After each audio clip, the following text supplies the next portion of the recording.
السلام عليكم ومرحبا بكم في الحلقة الأخيرة من مسلسل جنين. بالنسبة للأحداث ديال هاد الحلقة فغادي نكتشفوا بأنه جنين غادي يعرف داكشي اللي مخبياه عليه يامنا، وبصح نيت باللي بدا كيرد البال بأنها بدات كتزياز وكتقاد وكتخرج لابسة حوايجها مزيان، وهادشي هذا ما كانش عليه قبل، وهادشي هو اللي ما دخلش ليه راسو ولا كيتبعها.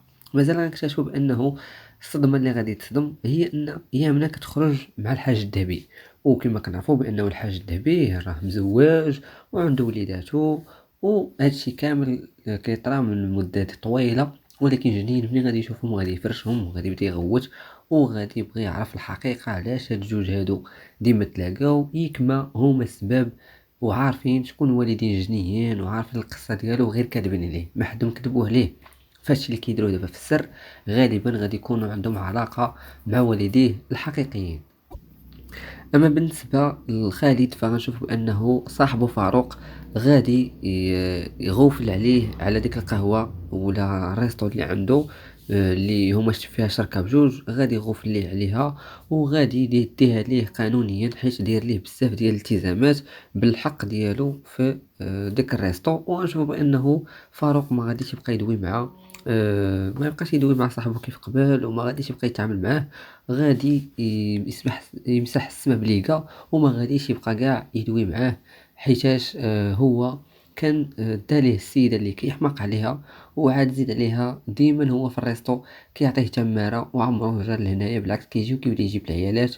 وهنايا فاروق بقى صابر صابر، وفي الأخير داليه الريستو وداليه حتى الزوجة ديالو. مازال غنكتشفوا بأنه بصح آه عواطف ما غاداش تبقى مع خالد، وغادي تشوف انه غادي تولي مع فاروق، وهادشي هذا كامل اللي طاري دابا. خالد راه من تحت راس الكاش حيت باغي ينتقم من الحاج الذهبي.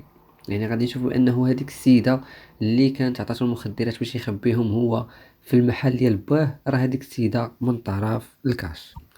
رابعة بحكم أنها هي صحفية وديما عزيزة عليها تكتب على أي حاجة كتعلق بالقضايا المهمة وعلى القضايا الغامضة، بحال هذيك القضية ديال القتل، جريمة القتل اللي طرات في لافيراي، ودغيا ردوا السيد بأنه أصلا راه حماق وباللي راه دار فعل في راسو، يعني انتحر ومات.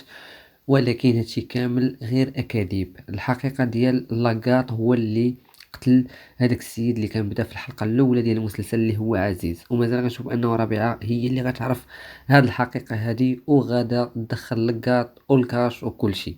ولحد الآن الحقيقة عارفة غير الحماق اللي في لافيراي اللي هو الشطابة، ولكن هو اللي غيعاونها باش يعطيها الأدلة باش تعرف بلي لاكاط والكاش هما ورا هادشي هذا كامل. وغادي تكون النهاية ديال المسلسل بأنه الكاش غادي يتشد في السجن وغادي يتهنى منه لافيراي، ولكن جنين غادي يعرف والديه الحقيقيين، وغادي يعرف بلي الحاج الذهبي ويامنا هما أكبر كذبة في حياته، حيت خباو عليه الحقيقة ديال والديه وكانوا هما على علاقة مع بعضياتهم في السر. صفاء بنت الحاج الذهبي من بعد ما غتعرف نبيل راه هو ولد الكاش، والكاش عارفه باللي عنده عداوة مع الأب ديالو، عنده عداوة مع الأب ديالها، فغادي تبعد منه وغادي تقول ليه انت كنتي عارف كل شيء وبقيتي ساكته هاد المده هذه كامله، ما وثقتش فيه، خافت لي يكون مصيفطو الاب ديالو باش ينتقم منها، ويعني ينتقم من الحاج الذهبي من بنته. فهاد الشيء هذا اللي غادي يخلي ان غادي تطرا واحد العداوه بيناتهم، وما غاديش تبقاش خدامه معاه على لابليكاسيون. وهذا الشيء هو اللي غادي يخلي ان صاحبه صفاء اللي هي اصلا ما كتحملش نبيل وديما كتعطيه الهضره قاصحه، ولكن هي ماشي ما كتحملوش، هي راه ما كتحملش صفاء حيت دارت علاقه مع نبيل، ولكن هي ما كرهتش تكون هي اللي عندها علاقه مع نبيل. داكشي علاش هي دات لابليكاسيون نبيل باش نبيل يشك باللي هادشي كامل شكون دارتو صفاء، حيت هو اللي مخاصم معاها دابا. ولكن هي دارت هادشي باش يزيد نبيل يحقد على صفاء اكثر وما يتفاهموش، صفاء تبقى مقلقة من نبيل ونبيل يبقى مقلق من صفاء. وغنشوفوا بأنه غتتدخل صاحبة صفاء، هي زعما هي اللي دير فيها الدور ديال أنها عتقاتو، وهي اللي ردت ليه لابليكاسيون. ولكن حتى حاجة من هادشي ما كاينة، راه هي اللي دات لابليكاسيون ودارت هاد الفيلم هذا كامل باش تولي عندها علاقة به، ولكن هو عقلو ما معاهاش وما باغيش يدوز بها الوقت ولا شي حاجة. ولكن نشوف بأنه هو بصح كيبغي صفاء وغادي يشوف في الاخر بانهم بصح غاديين يتزوجوا، ولكن بعد على داكشي اللي طاري ما بين والديهم، حيت هما عندهم ذنب في هادشي هذا كامل. مازال غنكتشفو جنين بعد ما غادي يعرف هاد الحقائق هادو كاملين، غادي يتصدم بزاف وغادي تكون الصدمة صعيبة عليه هاد المرة، وغادي يبقى غير كيهترس بوحديتو. غادي تسمع الأخبار الرابعة وغادي تجي لعندو، غادي تبغي توقف معاه، غادي تجي لعندو حتى عاتقة، ولكن غادي يقولها بعدي مني، انتي اصلا كذبتي عليا في شحال من حاجة، كي غادي ندير نثيق بيك؟ انتي خليتيني نكون انا وياك في علاقة في الوقت اللي انتي باقا مزوجة ومحسوبة على راسك، وهادشي هذا كامل ما نسيتوش، ولكن ديك البنية هي اللي كتبقى فيه في هادشي هذا كامل، حيت بصح محتاجة للأب، ولكن انتي ما عرفت شنو كيدور لك في داك الراس، غتبغي تشرح ليه ولكن ما غيخليهاش. مثلا اكتشفوا بلي انه ملي غادي تجي ربيعة غادي يعطيها وقت، وغادي تحاول توضح ليه بلي الامور ما كتمشيش ديما كيف ما كنبغيو، ولكن خاصك تكون بعقلك وتحاول تفكر بمنطق، وغادي تبغي تواسيه في هادشي هذا اللي طار ليه، ولكن آه، كيحس براسو بوحدو، واخا هكاك جنين كيحس براسو بوحدو وما فاهمو حتى شي واحد. غادي يجرب انه يدخل لذاك الكباري اللي ولا عنده واحد السمعة كبيرة في لافيراي، واغلبية ديال المعلمية اللي كيبغيو ينشطو كيمشيو ليه، وهو بصح بغى يمشي، ولكن ما غادي يشرب، ما غادي يدير حتى شي حاجة، غادي يبغي غير يمشي لتما، غير يدي فولة ويشوف شي حاجة جديدة وصافي. ولكن هنا منين الكاش غادي يعرفو دخل جنين تما، غادي يبغي ينتقم منه، حيت ديك المرة كان عطا به البوليس وحط ليه المخدرات في المحل ديالو. مثلا غنكتشفوا بانه جنين ما كانش عارف بلي هذاك المحل راه ولا ديال الكاش، حيت اصلا واخا خداه الكاش المحل كتبوه في السميه ديال داك السيد اللي تا هو عنده محل في لافيراي. علاش؟ باش الا طرات اي حاجه عاوتاني في داك المحل واخا ديال الكاش، ولكن راه في الاوراق وقانونيا ماشي ديالو، يعني اي واحد باغي ينتقم من الكاش ما غيقدرش، حيت اصلا داك المحل قانونيا ماشي ديالو. داكشي علاش جنيا ما عرفش راه داك المحل راه ديال الكاش، ولكن ملي يدخل تما غادي يدوروه وغادي يبغيو يخطفوه باش ينتقم منه على ديك الفعلة اللي كان دار للكاش.